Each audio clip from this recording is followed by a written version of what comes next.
Ever wondered why some people seem to have it all figured out financially?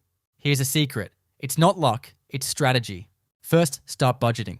Know where every dollar goes? It's like having a treasure map. Next, build an emergency fund.